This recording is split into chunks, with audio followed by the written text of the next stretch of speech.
What's the one thing that truly keeps the most powerful people on Earth up at night? I guarantee you it's not some geopolitical threat or an economic collapse. I think it's the genuine soul-crushing fear of being turned into a caricature by a crudely animated cartoon from Colorado. Think about it. In the world of modern politics, everything is built on maintaining a perfect, painstakingly crafted public image. Billions are spent on campaigns, every word is focus grouped, and the news media analyzes it all 24/7. But what if the single greatest threat to that entire apparatus, the one thing that can shatter it all in 22 minutes, isn't a Star reporter or a CNN expose? What if the thing they are genuinely terrified of is a cartoon kid with a speech impediment calling them a turd sandwich? This isn't just a funny thought, I believe it's a core political reality.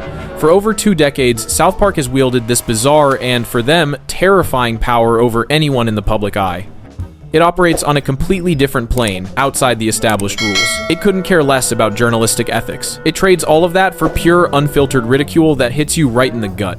What you're left with is a form of satire that doesn't just poke fun at a politician, it fundamentally rebrands them, sometimes permanently. A news report covers what a politician does. But South Park, with its insane ability to go straight for the jugular, defines who a politician is in our collective consciousness. And for someone whose career depends on image, that is so much scarier. I'm telling you, the show's ultimate weapon isn't just the jokes. It's the power to bypass our critical thinking with straight-up vulgarity, creating simple, devastating, and permanent brand damage that no news outlet or even other comedy show can possibly match. Okay, let's be real. The modern political landscape is a chaotic mess of convoluted policy debates and dense social issues.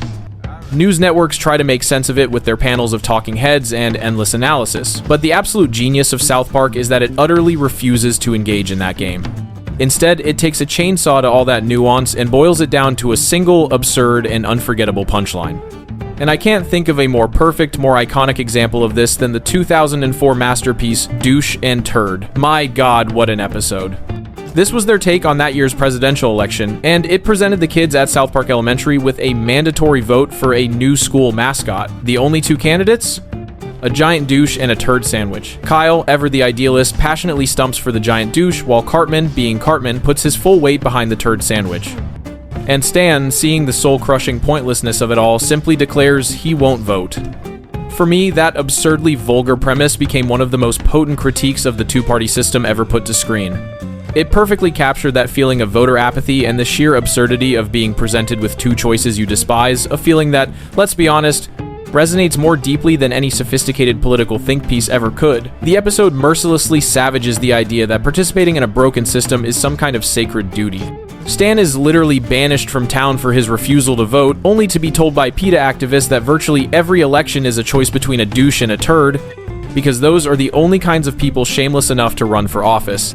That's a message that just cuts through all the noise. You don't need a political science degree to feel it in your bones.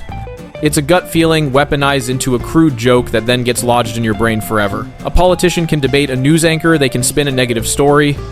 But how on earth do you fight back against being branded a turd sandwich? You can't pot. The moment you even acknowledge the label, you've already lost. The simplification is the entire point.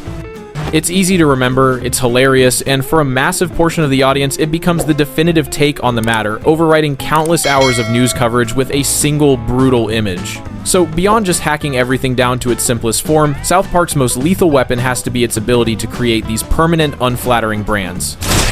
Look, news organizations, for all their bluster, are still bound by certain rules of engagement. South Park has 0 such limitations. It is gleefully willing to be childish, vicious, and relentlessly cruel to saddle someone with a devastating nickname that will haunt them for the rest of their career. And the most legendary case of this is, of course, what they did to former Vice President Al Gore with ManBearPig. In 2006, right as Gore was receiving global acclaim for his documentary on climate change, South Park dropped an episode where he appears in a cape, frantically warning the kids about a mythical creature that's half man, half bear, and half pig. He's portrayed as this desperate, pathetic figure, starved for attention, and no one takes him seriously. For years after, ManBearPig became the default shorthand for anyone wanting to dismiss climate change. It was a gift to skeptics, a simple, mimetic way to mock an incredibly complex and serious issue. Instead of engaging with the science, you could just say, "He's being super serial about ManBearPig." The label was so powerful that it arguably poisoned the discourse on climate advocacy for an entire generation of viewers.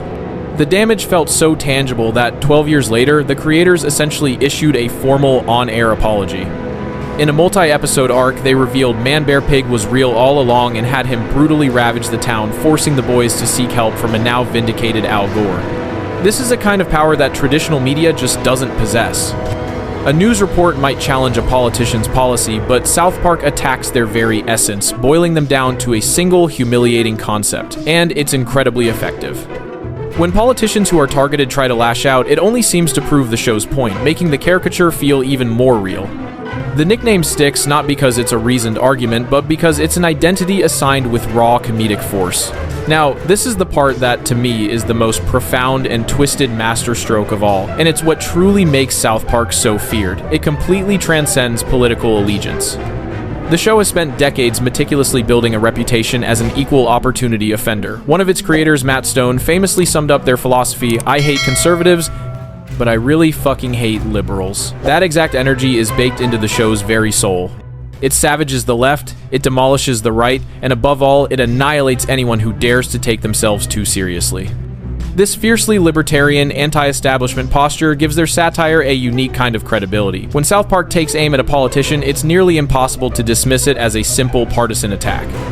I mean, we're talking about the same show that has mercilessly ripped into Hollywood elites, sanctimonious environmentalists, organized religion, and conservative firebrands.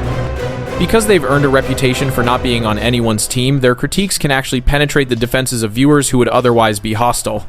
It fosters what some have even called a form of civic nihilism, the creeping idea that all sides are equally ridiculous and that earnest belief in anything is kind of for suckers.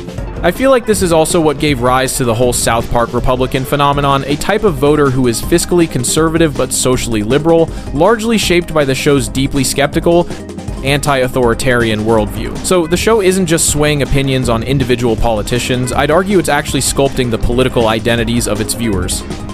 It validates a profound distrust of all institutions, which is a uniquely corrosive force for any politician who depends on party loyalty for survival.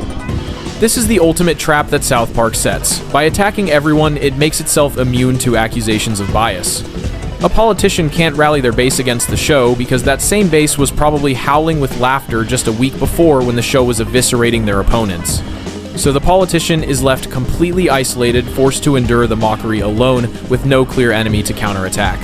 They just become another casualty in South Park's chaotic world, where everyone is fair game and everything is, ultimately, kinda stupid. So, when you boil it all down, why do these powerful politicians backed by billions of dollars and vast media networks live in fear of South Park? It's because the show is playing a completely different sport on a completely different field. It's not interested in nuanced debate, it's interested in brutal, hilarious simplification. It creates these sticky, humiliating brands that, like a tattoo, are impossible to remove, no matter how much you try to spin it. And it launches these strikes from a place of such cynical, non-partisan chaos that they become impossible to defend against. The news media operates within a system defined by rules, a shared reality of facts, arguments, and counter-arguments. A politician knows how to navigate that system. They have their talking points, their surrogates, their cries of media bias. But South Park exists in a surreal cartoon reality of its own creation, where the most absurd and vulgar argument is the one that ultimately wins. You simply cannot debate being called a turd sandwich. You cannot reason with being branded the guy who's super serial about ManBearPig. While the news cycle is obsessed with the political storm of the day, South Park is something more like a permanent acid rain, slowly and relentlessly eroding a public figure's reputation over decades.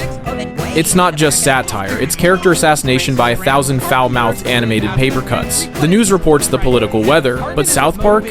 It has the power to change the entire climate. But that's just my take. I really want to know what you all think. What do you consider to be South Park's most unhinged political moment? Is there an episode or a specific joke that just lives in your head completely rent-free? Let me know down in the comments below. And of course, if you enjoyed this little deep dive, don't forget to like and subscribe for more. You know the drill.